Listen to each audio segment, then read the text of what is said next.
We're going to be talking today about my upcoming workshop. I'm going to give you a little kind of preview, if you like. It's if you've done therapy, if you've read all the books, I've seen it time and again. I've been this person. You can still have insight and read all the books and know all the things, but when pressure happens or someone applies a bit of manipulation or shaming, you can still find yourself shrinking, complying, or just disappearing in order to appease that person. And so often these things happen without us even seeing it. A lot of the times it just happened to me the other day actually. So I'm going to talk about that. So definitely stick around because this is coming in hot from personal experience.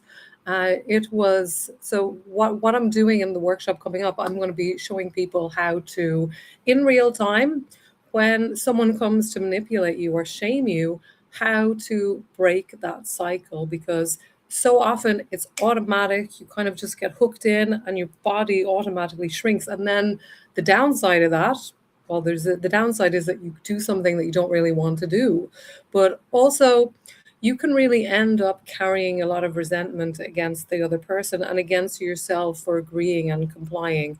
And that can be really toxic for a relationship and also for yourself. So this is really important to talk about. And Hillary, great to see you here. If anyone else is here, drop if you have a question or a comment or something that you want to add, please drop it in the chat. This is interactive live. This is my first solo live on Substack, so I'm excited. I'm going to be doing these every day for the rest of the week. Coming up to the workshop on Saturday. So I'm going to give you some good information and guidance about how to deal with manipulation when it happens, how to spot it, and how to not get hooked in by it. And the first thing I want to say is that manipulation and shaming is so normalized in our society that people do it automatically. It's not a thought in people's head, it's a nervous system reaction. So when the nervous system feels a bit, I'm put down here, I'm not getting my worth, people just jump to shaming or using some kind of manipulation strategy to kind of reassert themselves in the relationship and to feel powerful again. And I'm a firm believer that is really why shame exists. Shame exists to maintain social hierarchy. And that's not the mainstream perspective. The mainstream perspective is more like shame is good for keeping people good and helping people to behave well.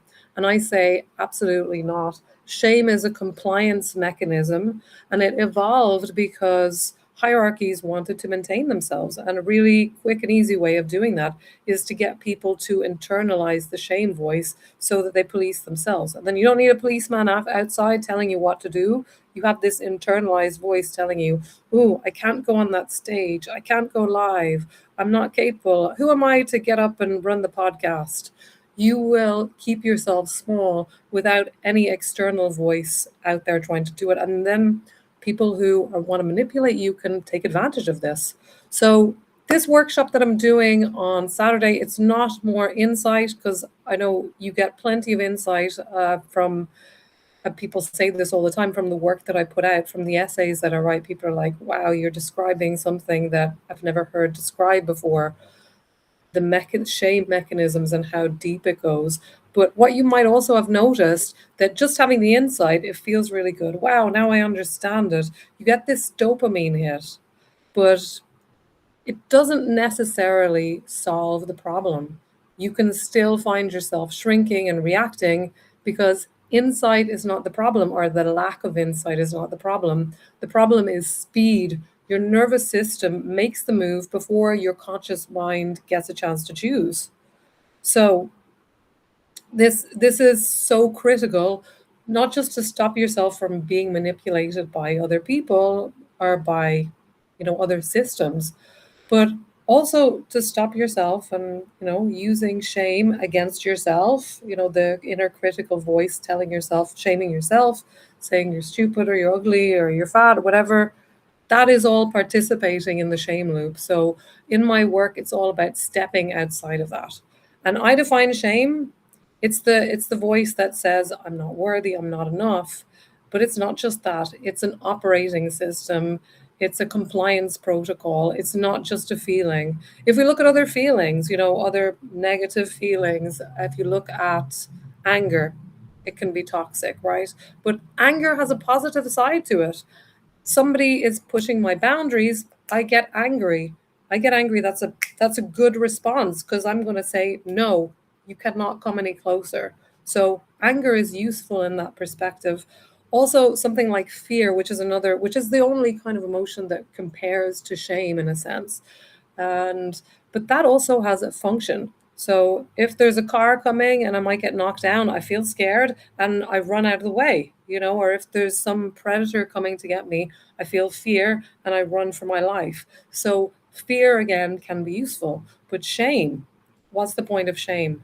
Shame, it makes you shrink, it makes you beat yourself up, it makes you go for someone else or deflect that shame at someone else or go attack someone else in order to feel better. So the positive function is really to maintain hierarchy and systems of control. And I think that's a really defensible position. And when you look at it, you can see that's true. I was the scapegoat in my family system, and I internalized a lot of shame. I used to beat myself up all the freaking time. And I was really living from this deep sense of shame. And it's a terrible way to live. And I can tell you now, you do not need to live like that. You do not need to live with shame. We do not need shame to be a good person. I carried shame for most of my life and I wasn't able to be myself. I wasn't Shame is the opposite of authenticity, people. And when I started to realize that shame had no positive function, I created a system to really break that pattern. So this workshop that I'm doing coming up, it's not going to be more information and why shame is bad and all of this, because you've plenty of insight. Insight is great, but I'm going to be actually teaching the mechanism that I created to break this pattern so that you'll spot the manipulation and you'll be able to not get hooked in and say no. And that goes for manipulation from an individual who's trying to make you do something, it's trying to make you comply. And also when you've got this inner voice that says you can't go up on that stage, or who are you to do that thing, or who are you to be successful, or who are you, that voice, that shaming voice. That is an implant. That is not who you are. It is not a wounded child. And I am living proof that you do not need shame to be a good person. You do not need shame to have a moral compass. You do not need shame in order to know the difference between right and wrong. And shame actually inhibits our ability for empathy. So think about this. You might be able to relate to this. When you experience shame, it makes you shrink. It makes you go inside yourself. It makes you go into survival mode. So you lose, and this has actually been proven biochemically, when you feel shame, it shuts down our ability for empathy. So this is why when we're in that place of shame, we can really say all the worst things to ourselves and to other people. You know, I wrote an article a few months back about my shame being triggered, and I'm normally a very nice and polite person, but I told someone to go and f themselves, because shame was had been triggered for so long. So shame can really trigger these reactions that are totally disproportionate to what's happening in the moment. So we so I'm going to show you here the mechanism. So there's a three-step model, and I'm going to get into this more in the workshop. I want to share the link to my workshop as well. This is it. So you can go and check out my workshop there. It is tinyurl.com/stop complying, because that's what we're doing with this break. My system is called the break system. And I'm going to tell you a quick story actually about someone who used my break system, who actually she saw me on a podcast talking about it, and she memorized the break system and she started using it. And she, like me, was a scapegoat. She had really a lot of shame. and she had identified it. And this is how people find me. They start to realize that they've internalized this shaming voice. And she started using the break system. And I got a message from her last year after she saw the podcast, and she said she memorized the break system and she started using it. And she actually said, "Thank you. You have genuinely changed my life," because her shame voice, like my shame voice, it was running my freaking life all the freaking time. If I was late, the voice would be like, "Oh, you're so stupid. You're late. You're so ugly. You'll never be successful." So it's constantly operating out of that place, and it makes you shrink, it makes you hide, it makes you small. And even when you show up, even when you do the live, even when you show yourself, you're operating out of this unconscious shame. And when you're operating out of that place, even unconsciously, as I believe nearly pretty much everyone on the planet is, because shame is so normalized and pervasive, you cannot be yourself. You cannot be authentic while you're carrying a ton load of shame, because shame says you're not enough. You have to hide. You have to get out of the way. You're bad. So, how can you show up as who you really are? How can you even know who you are and how powerful you are when you're living from this substrate of shame? And I'm speaking from personal experience, guys, because I did all the things. I did all the personal development things. I walked across fire. I read all the books about personal development. I did all the courses. And I was still so stuck. I was still completely stuck, because I would feel a little bit better. And that's the thing about most personal development and healing. It's designed to make you feel a little bit better, which is great. But then you get comfortable and you don't look at the underlying substrate level thing that keeps. And for me, that was how it happened. I would feel a little bit better, and then for a while, and then I'd kind of go back to my substrate level, my kind of default shame place. And I'd take one step forward and two steps back, or I'd do all this work on myself and nothing would move. And this is because I had this really deep shame. And if you think about manifesting and creating the life that you want, I've seen this with myself and with other people. If you want to create a beautiful life for yourself, but deep down inside you, there's a voice that says you don't deserve it, you can never have it, things don't work out for you. It's pretty hard to put those two. You're pulling in two different directions, and this shame is so unconscious and so deeply embedded in us that it makes it really difficult to move forward. That was certainly my experience. All the work that I did, it was kind of like I was anchored to the bottom of the sea the whole time, no matter what. And I might get up for a bit of air every now and again, but I really struggled to see consistent progress. And that goes for my personal development work, also in my business, across the board. Because guess what? Shame, it doesn't just affect one area of life, it's everywhere. It affects your business, it affects your relationships, it affects how you show up within yourself. So it's a really, really pervasive and substrate level thing. And this workshop that I'm leading on Saturday, it is going to be about how to break that shame loop. So also when someone comes to shame you from the outside, and when the shame voice pipes up and says, "You can't do that. Who are you to get up on that stage? Who are you? You can't do that." I've created a whole system because I didn't find anything that helped me. I was looking for help. I was going to all the coaches, all the systems, the 12 steps, and they're all great. I'm not denying it's great, it's helpful, it makes you feel a bit better. But until I got to this shame layer, I really struggled to make consistent headway in across the board in every area of my life. So I would love, if anyone is listening here, make a comment. I would love to hear your comments. Hey, Alicia. Hey, Paul. Hey, Margaret. Hey, Hillary. And Spirit, does anyone have any questions now that we're on here live? Oh, if you have any questions or something that you want to add to the conversation, can anyone relate to this? Can anyone relate to having the shame voice that's constantly putting you down? And, we're constantly told that you need a bit of shame in order to be a good person. I call bullshit on that, guys, because I carried a lot of shame. I mean, I was the scapegoat in my family system, and I didn't even know for years. I did not know for most of my life how dysfunctional my family was. I thought I was the problem. Can anyone relate to this? So if you think you're the problem and you're trying to show up, you have that deep embedded belief that you're the problem, that you can never succeed, that you can never win, and you're doing all the things. You're doing all the right things. You're hustling, you're grinding, you're putting in the work, you're putting in the time.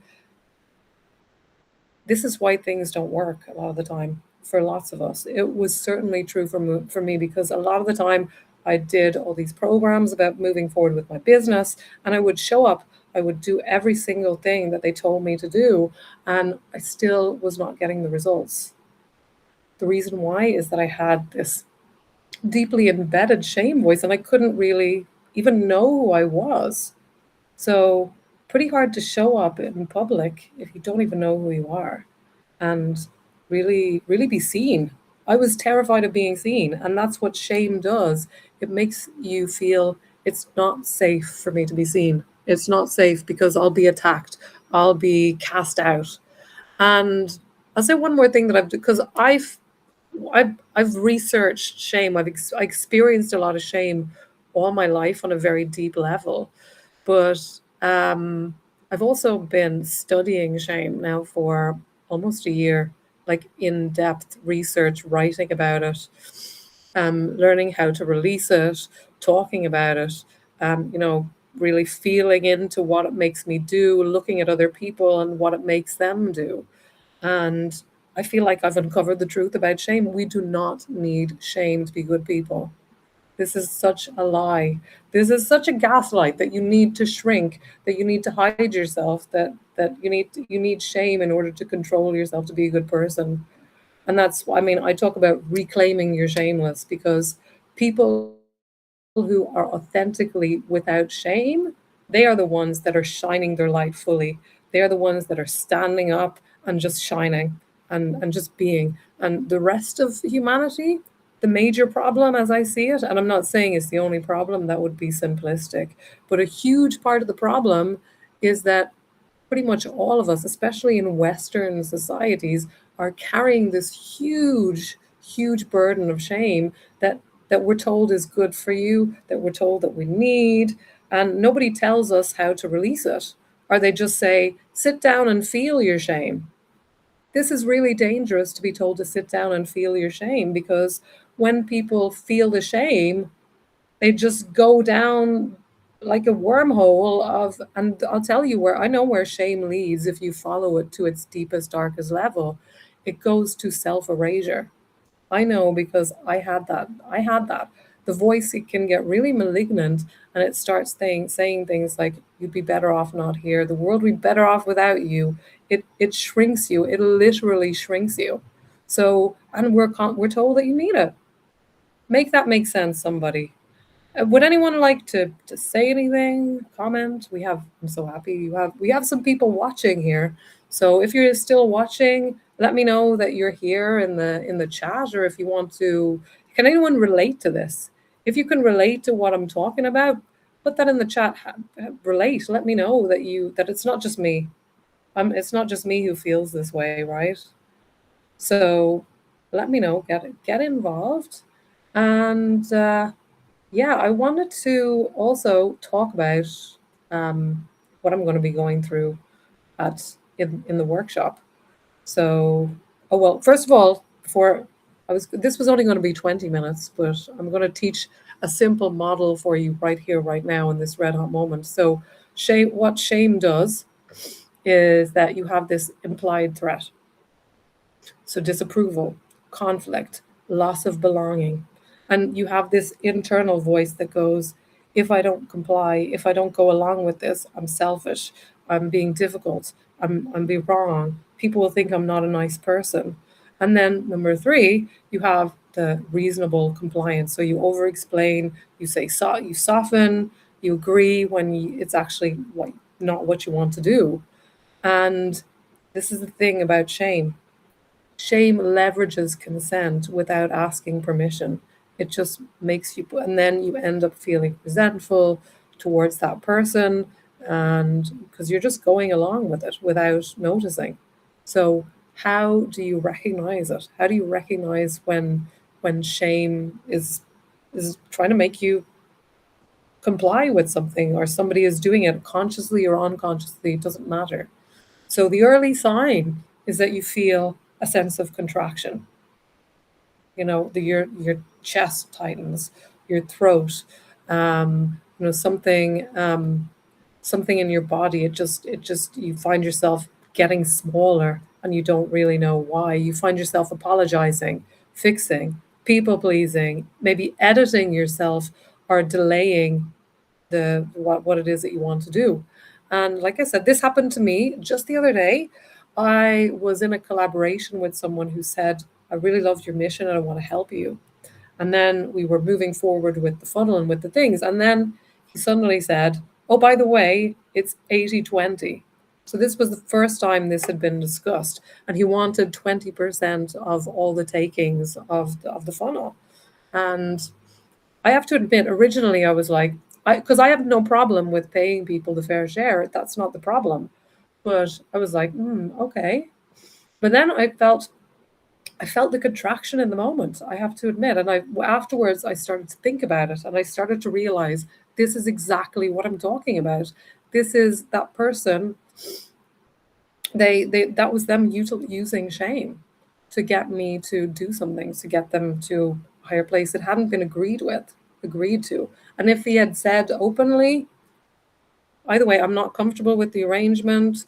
Maybe we can renegotiate this because I'm putting in a lot more work than I thought. Whatever, that's totally fine.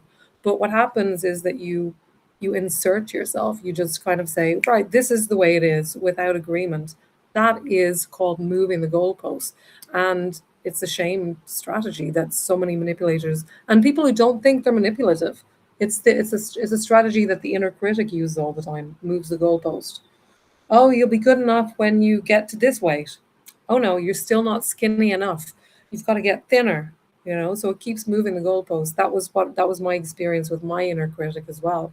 So if you can understand all of this, but the response is still is still installed, and that's the thing. That's why insight alone is not the problem. You can kind of tolerate the feeling, but what I'm teaching you in the webinar, or not the workshop that I'm doing on Saturday, it's about interrupting the pattern. So, and this is what really helped me, because my shame voice, it was like an addiction. It was an addiction. I was addicted to shaming myself, and I don't think that I'm the only one in the world who is addicted to shaming. I think we as a society are kind of shooting up on shame all the time. So this mechanism, it actually, in the moment when it happens, it breaks the cycle.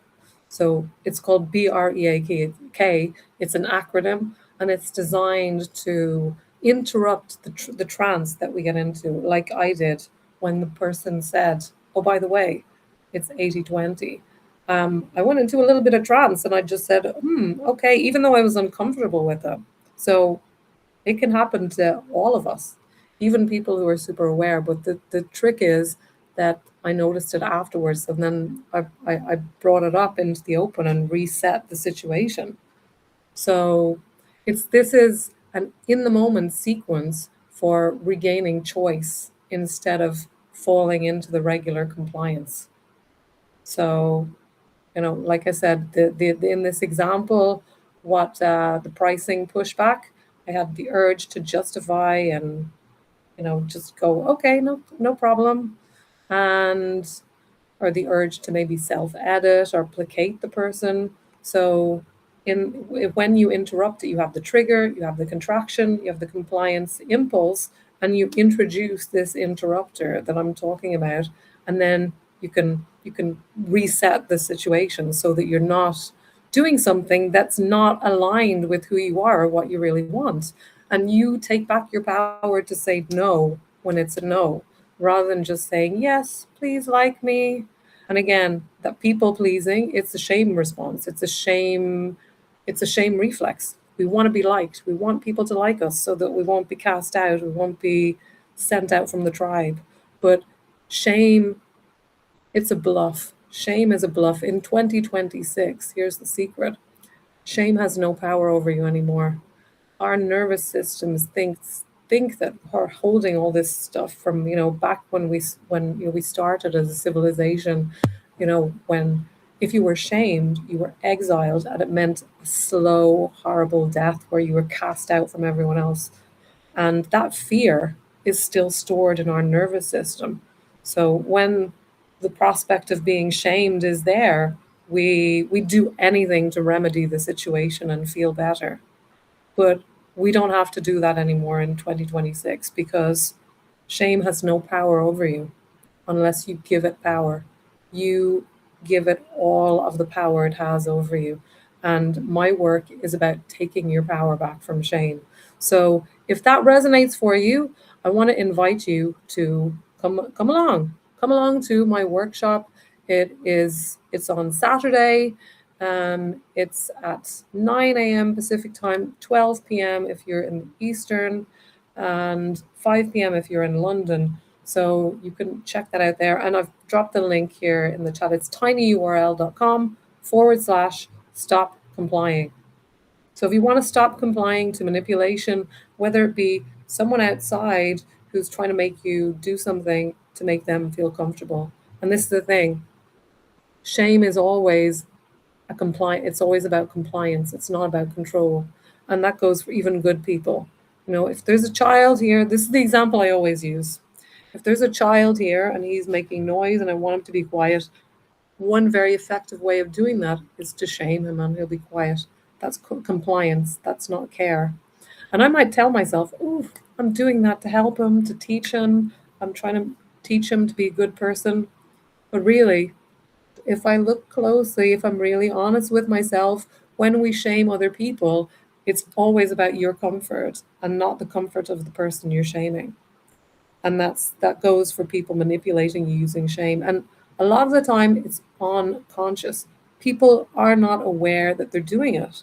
So this is so important that we become aware so that we don't get manipulated and end up carrying all this resentment later, or falling into these cycles where we're unconsciously manipulating other people to do what we want so that we get to feel comfortable. Because all of those things are feeding into the shame loop that's in the broader collective. And shame is so toxic. Shame makes you, there are two things that we've only been told how to deal with shame in two real mechanisms that are modeled for us. It's never taught, but we're taught to internalize the shame and attack yourself. I'm stupid, I'm ugly, all that stuff, I'll never be successful, the shame voice. Or when you feel shame, we find someone else and pass it on to them. We deflect it. We put it on to someone else. Look at her. She's got a big nose. Look at her cellulite. And I do that because I'm feeling insecure in my own body. So I find someone, this is how I reinsert myself and make myself feel powerful. And other people are doing that, trying to do that to you all the time. But you can break the cycle, and that's what I'm teaching in this workshop. It is the break system. And like I said, it's totally changed the way I operate because I don't operate out of shame anymore. And when people are trying to shame me, I'm very sensitive to it. And I don't let it happen anymore, because then you have all this resentment and it's a toxic cycle. So this is how to break the cycle. So check that out, tinyurl.com/stop complying. So I think I'm going to leave it there. This is even longer than I thought. I could talk about this all day, but come to my workshop. If you're not signed up yet, it's $17 US, so it's so affordable for everyone. So if you've been reading my work, oh my God, thinking silently, wow, this is really interesting. Insight alone doesn't get you there. Insight is interesting and insight is important, but it's the first step. Then you've got to act, because shame triggers happen in the moment. And how are you going to respond? some people try to manipulate you using shame, and nearly all manipulation uses shame in some way or other, even if it's kind of not that obvious. It's not always "you're stupid," or it's not always like that. It's just like slightly using shame as leverage. That's what it is. They're leveraging shame to get you to do what they want. If you're ready to step out of the loop, not just feel more comfortable with it, this is the exit for you here, guys. So tinyurl.com/stop complying. Okay. Does anyone have any questions? I'm going to give another minute if anyone wants to drop a question or a comment in the chat. Hey, Hillary, if you're still here, I think you are. Hello. Hey, Spirit Punk. And hey, Margaret.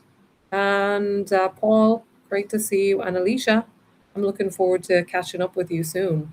So thank you so much for being with me. I hope this has been good value for you. And I'm going to do another live tomorrow. I'm confronting my own visibility issues because, like I said, I had a lot of internalized shame.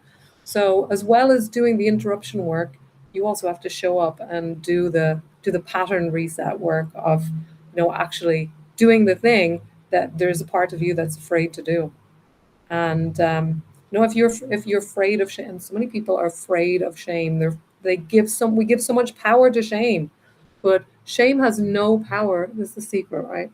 Shame has no power over you if you don't give it power. It has nothing. It's call shame's bluff, and come to my workshop on Saturday, and drop me a DM if I'd love to hear if my work has been helpful or useful for you, or if this has been helpful or useful for me. Let me know. Get into my DMs. My DMs are open, and I would love to hear about it. And yeah, I will hopefully see you on Saturday, and maybe I'll see you tomorrow if you come to my next live. Thank you so much, everyone, and I hope you have an amazing rest of your day. Bye.